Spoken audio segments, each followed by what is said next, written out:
Oke, selamat pagi anak-anak. Berjumpa lagi bersama saya Solihin Eskom dalam pelajaran AIJ untuk kelas 3 j. Oke, hari ini saya akan membahas arsitektur firewall.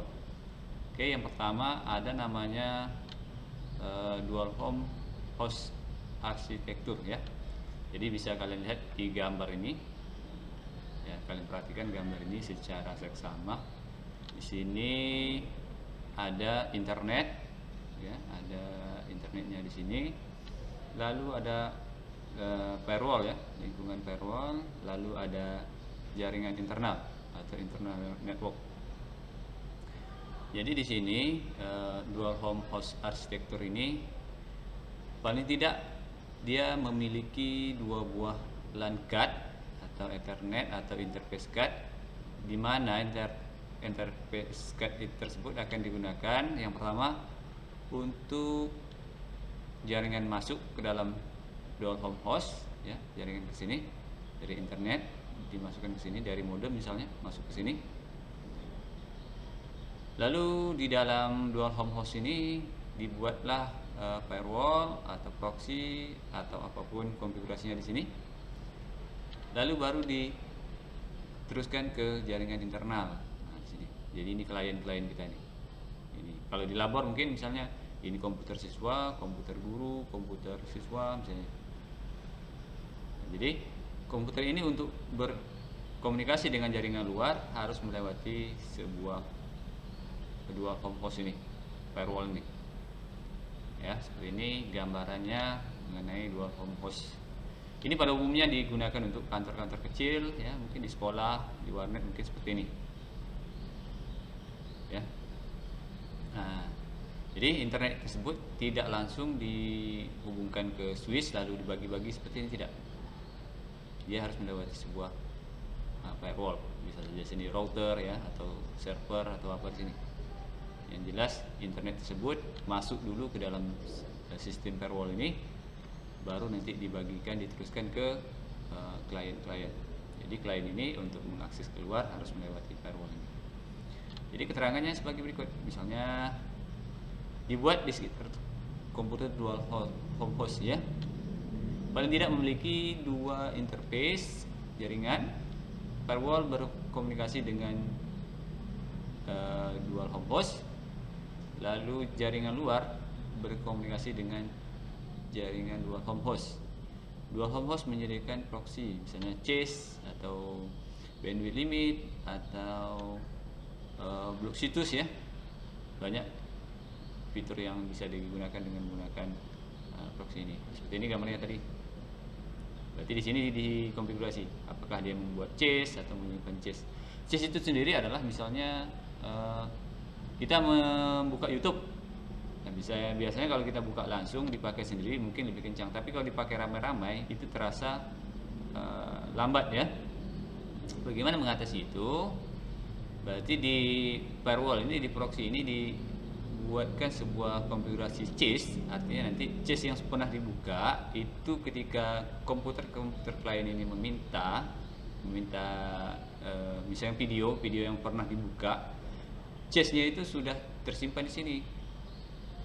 Jadi klien ini buka YouTube misalkan video yang sudah ada, dia tidak perlu langsung ke sini lagi. Chase-nya sudah ada sini, chase-nya ya. Begitu juga ketika kita membuka jaringan internet atau menggunakan Google Chrome misalnya. Google Chrome, ketika kita membuka Google Chrome, membuka situs yang pertama kali itu akan terasa lebih lambat dibandingkan dengan membuka situs yang pernah kita buka. Nah, artinya situs yang pernah kita buka itu chase-nya sudah dibuat oleh Google Chrome misalnya. Misalnya saya akan perhatikan di sini, saya akan membuka situs yang baru dibuat misalnya. Saya buka di sini misalnya Niaga Hoster. Ya, Niaga Hoster misalnya. Nah, dia akan terasa agak lambat. Kenapa? Dia akan meloading mungkin image-nya ini atau file-filenya ini. Tetapi ketika saya buka kedua kali, saya close misalnya, saya buka dua kali, itu mungkin terasa lebih cepat. Ya, terasa lebih cepat misalnya. Saya akan coba. Saya bukalah Niaga Hoster. dia akan terasa lebih cepat. Karena apa? Cache-nya sudah tersimpan di dalam Google Chrome ini. Nah, misalnya kalau kita menghapus history atau apa, kita ambil history, kita hapus misalnya. Di sini kan ini historinya, lalu kita clear browsing data misalnya. Nah ini. Ketika kita menghapus, di sini ada yang apa yang perlu kita checklist, kita hapus misalnya. Jadi di sini ada yang paling penting misalnya free up less than sekitar 42 mega. Some site may load more slowly on your next visit. Artinya ketika kita menghapus ini, beberapa situs akan terasa lambat loadingnya untuk kunjungan berikutnya. Karena apa? Cache-nya sudah kita hapus. Nah itu dia. Jadi kalau kita clear, nanti ketika artinya cache-nya kita hapus ya, cache dia akan terasa agak lebih lambat. Itu ya. Itu cache-nya. Itu mengenai dual home host tadi ya. Yang berikutnya ada namanya screen host arsitektur, seperti ini dia. Ada agak lebih rumit daripada arsitektur dual home host tadi. Nah, perhatikan di sini. Internet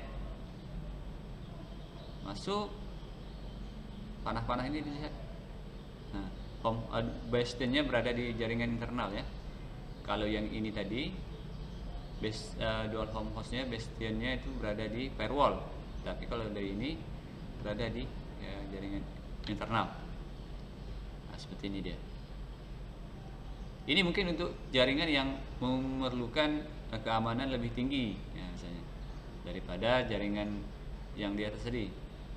Misalnya untuk sebuah perusahaan besar yang di dalamnya ini klien pegawai-pegawainya ini banyak melakukan transaksi-transaksi penting. Jadi kalau dibuat simple seperti ini, mungkin bisa saja data-data yang ada di klien ini disusupi oleh penyusup atau intruder. Kalau seperti ini mungkin agak lebih rumit. Nah, tujuannya untuk keamanan ya, untuk keamanan data, untuk filtering atau penyaringan. Seperti ini. Cara kerjanya seperti ini. Menggunakan dua buah router terpisah. Pengamanan utama dengan menggunakan paket filtering, base station berada dalam jaringan internal ya, seperti ini. Ini dia, berada dalam jaringan internal ya. Setiap sistem dari luar mencoba mengakses ke internet harus melewati base station host. Nah, jadi semua interaksi dari luar ini untuk mengakses jaringan internal ini harus melewati ini dulu.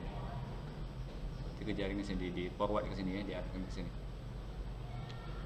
Oke, lalu base station host diperlukan untuk keamanan lebih tinggi ya. Jadi model kayak gini untuk jaringan, keamanan jaringan yang lebih tinggi daripada jaringan-jaringan di internet, mungkin di sekolah ya seperti ini. Jadi mungkin untuk perusahaan-perusahaan lebih besar. Lalu yang ketiga ada namanya screened subnet arsitektur, nah seperti ini. Perhatikan di sini agak berbeda lagi daripada yang pertama dan yang kedua.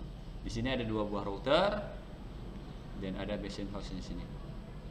Internet masuk ke router, lalu jaringan internet ini masuk lagi ke router, lalu ke jaringan internal. Selanjutnya misalnya dari internet masuk ke jaringan router, tidak langsung ke klien, dia masuk ke base station host, lalu dari base station host ini pindah lagi atau diteruskan lagi ke router, interior router ya, interior router dalam jaringan ini interior eksterior, ini interiornya, lalu barulah sampai ke jaringan internalnya. Seperti ini gambarnya. Ini kelanjutan daripada jaringannya seperti ini tadi, firewall ini ya. Nah ini. Jadi merupakan jaringan pengamanan tambahan pada screen host ya. Jadi lebih tambahan daripada yang ini tadi. Nah, tambahan yang ini tadi menggunakan router penambahan perimeter jaringan mengisolasi jaringan internet dari internet.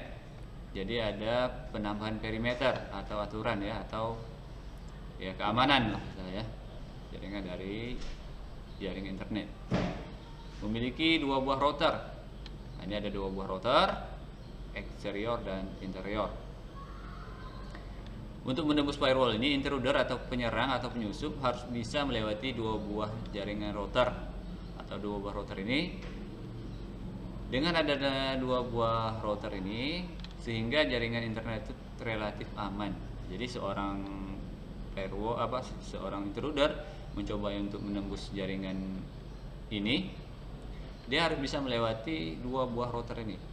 Nah, jadi lewat ini lalu perimeter ini, barulah dia bisa mungkin mengakses apa yang dicari di sini.